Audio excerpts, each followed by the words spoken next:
সবসময় নিজেকে খারাপ মনে করবেন, সামনের জনকে উত্তম মনে করবেন।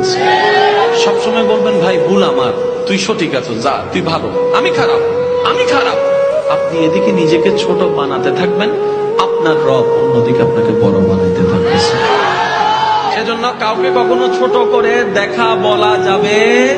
আল্লাহ আমাদের সবাইকে একটু বুঝার তৌফিক দান করুন। এবার আমাদের চাওয়া কোথায় যাওয়া? জান্নাতে। রব আমাদেরকে বানালেন কেন সেটাই আমরা বুঝার চেষ্টা করিনি। এবার আসুন একটু বুঝার চেষ্টা করি। হজ ফরজ, কিন্তু জীবনে একবার। যাকাত ফরজ, বছরে। রোজা ফরজ, বছরে। নামাজ ফরজ, 6 মাসে। জোরে জোরে। কিরে আল্লাহ, সবগুলাই তো তোমার পছন্দ, হজও তোমার, যাকাতও তোমার, রোজাও তোমার, নামাজও তোমার। অন্যগুলাকে দিলা বছরে একবার, না হয় জীবনে একবার। নামাজকে কেন দিলা তুমি দৈনিক 5 বার? নিশ্চয়ই কোন কারণ তো আছেই আছে এই নামাজের ভিতরে। আসুন একটু মনোযোগ।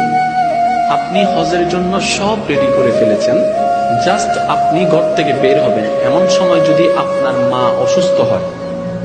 এবার বান্দা বলছে, মওলা আমার মা তো অসুস্থ, একদিকে হজের ডাক, একদিকে মায়ের ডাক, আমি কোন দিকে সাড়া দিব? ইসলাম বলে তুমি মায়ের দিকে যাও।